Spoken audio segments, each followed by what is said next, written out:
نحمده ونصلي ونسلم على رسوله الكريم أما بعد أعوذ بالله من الشيطان الرجيم بسم الله الرحمن الرحيم ہارون الرشید اپنے بیٹے سے ایک دن کچھ تنگ آ گیا اور اس نے کہا کہ تمہاری وجہ سے مجھے لوگوں کی بڑی باتیں سننی پڑتی ہیں۔ تو اس نے کہا ٹھیک ہے ابا جان، میں پھر نکل جاتا ہوں، علم دین حاصل کرتا ہوں۔ چنانچہ وہ ایک بستی میں پہنچ گیا جو علماء اکرام کی بستی تھی۔ وہاں اس نے ایک مسجد میں پڑاؤ ڈال لیا، مسجد میں اعتکاف کی نیت سے ٹھہر گیا اور علم دین حاصل کرنا شروع کر دیا۔ اب یہ کماتا بھی خود ہی تھا، علم دین بھی حاصل کر دوں، حالانکہ بادشاہ کا بیٹا کچھ اپنے والد سے جائیدادیں لے کر نہیں نکلا، خالی ہاتھ۔ بس ماں نے ایک قرآن پکڑا دیا تھا، ایک انگوٹھی دے دی کہ تمہیں سفر میں اگر دقت ہو تو اس کو بیچ دینا، پیسے حاصل ہو جائیں گے۔ چنانچہ یہ جو ایک دن چھٹی کا ہوتا تھا نا، اس میں چلا جاتا صبح صبح بازار میں جہاں مزدوری کے لیے لوگ پہنچتے تھے۔ تو ایک شخص اس کو اپنے گھر کی تعمیر کرانے کے لیے ایک مزدور کی ضرورت پڑی۔ یہ اس بازار میں پہنچا تو وہاں اس نے عجیب ماجرا دیکھا کہ سارے مزدوری کے لیے لوگ بیٹھے ہوئے لائن سے، ایک ہے نوجوان سا لڑکا اور وہ قرآن پڑھ رہا ہے۔ تو کہتے ہیں مجھے بڑا تعجب ہوا، میں اس کے پاس چل کے پہنچ گیا اور میں نے جا کے کہا کہ کیا تم مزدور ہو؟ تو وہ کہنے لگا کہ بالکل، سارے انسان ہی مزدور ہیں، لقد خلقنا الانسان فی کبد، سارے انسان مشقت کر اٹھانے والے ہیں، اور مشقت کون اٹھاتا ہے؟ جو مزدور ہوتا ہے، چاہے بادشاہ بھی ہے، وزیر اعظم بھی ہے، سب مشقت، وہ بھی اپنے حساب کی مشقت اٹھاتے ہیں۔ تو اس نے قرآن سے ہی جواب دیا، تو اس کو بڑا تعجب ہوا۔ اس نے کہا بالکل میں بھی مزدور ہوں۔ تو کہا بھائی مجھے ضرورت ہے تو میرے ساتھ جا، مجھے اپنا گھر تعمیر کرا۔ اس نے کہا بھائی میری دو شرائط ہیں، اگر آپ مانتے ہیں تو میں آپ کے ساتھ چلتا ہوں۔ کہا بتاؤ بھائی کیا شرائط ہے؟ کہنے لگا پہلی شرط تو یہ ہے کہ میں مزدوری کے دوران نماز کا وقت ہو جائے گا تو تسلی والی نماز پڑھنے جاؤں گا، سکون والی نماز، ٹکرے مارنے والی نماز نہیں، بس جلدی سے نماز پڑھو یار، بس میں 2 منٹ میں آئے نماز پڑھ۔ نہیں بھائی، ٹکر والی نماز جو ہے نا یہ صحیح بھی نہیں ہوتی، مطلب نماز پڑھنی بھی ضروری ہے اور ٹکر بھی مارنی ضروری ہے، تو یہ خطرناک نشانی ہے۔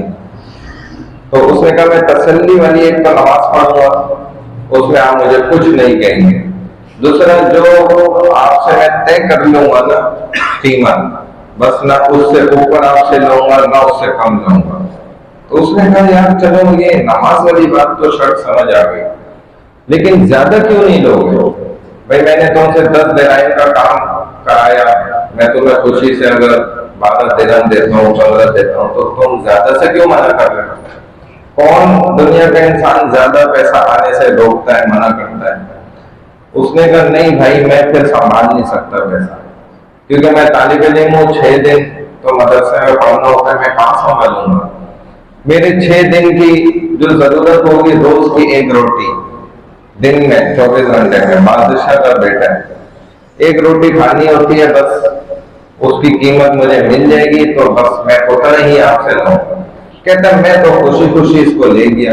جب وہاں پہنچا اس نے شروع کر اپنا کام کرنا، تو میں اس کو چھپ کر دیکھنے لگا بڑا حیرانگی سے کہ اتنا تیزی سے کیسے کام کر رہا ہے۔ تو میں نے غور کیا کہ جو مستری ہوتے ہیں نا عام طور پہ وہ کیا کرتے ہیں، ایک اینٹ کی جگہ بنائی صاف کر کے اس کو رکھا، پھر اس کو لیول کرتے ہیں، سیدھا کرتے ہیں، پھر چیک کرتے ہیں، پھر دھاگا لگاتے ہیں، سارا کچھ آپ کو پتا ہوگا، پھر گارا ڈال کے اس کو جوڑتے ہیں۔ تو کہتے ہیں میں اس کو دیکھ رہا ہوں غور سے، وہ اینٹ رکھتا اور اتنی سیدھی رکھ دیتا، وہ ایسا لگتا خود سیدھی ہو گئی بالکل، اس کو کوئی ضرورت دوبارہ نہیں پڑتی چیک کرنے کی، وہ گارا ڈالتا پھر آگے بڑھ جاتا۔ تو کہتے ہیں اس کا کام دیکھ کے بڑا حیران ہونے لگ گیا، اور اس کے وقت میں اتنی برکت، اس نے تیزی سے جو ہے نا یوں سمجھ لو 4-5 مزدوروں کا کام اکیلے کھینچ دیا، تو ان سے بڑھ گئے۔ کہتے ہیں مجھے بڑا اچھا بھی لگا، خوشی بھی ہوئی، لیکن مجھے پتا تھا کہ یہ ہفتے میں ایک دن صرف کام کرتا ہے، تو میں نے بھی طے کر لیا کہ اب اگلے ہفتے اسی کو ہی لاؤں گا، اسی سے میں اپنا سارا گھر تعمیر کراؤں گا۔ اور یہ واقعہ نا فضائل صدقات میں بھی لکھا ہوا ہے۔ تو کہتے ہیں بس یہ دن مکمل ہوا اور یہ چلا گیا۔ اگلے ہفتے جب اس کی چھٹی تھی میں بازار پہنچا تو یہ مجھے نظر نہیں آئے وہاں۔ میں نے دوسرے مزدوروں سے پوچھا، انہوں نے بتلایا فلانی مسجد میں ہوتا ہے اور یہ بیمار پڑا ہوا۔ تو کہتے ہیں میں ہمدردی میرے دل میں تھی، محبت تھی اس کی، تو میں چلا گیا کہ چلو تیمارداری بھی کرتا ہوں، خیر خیریت بھی پوچھتا ہوں۔ وہاں جا کے میں نے دیکھا تو وہ ایک مسجد کے کونے میں سرانے میں اس نے اینٹ رکھی ہوئی تھی اور لیٹا ہوا تھا۔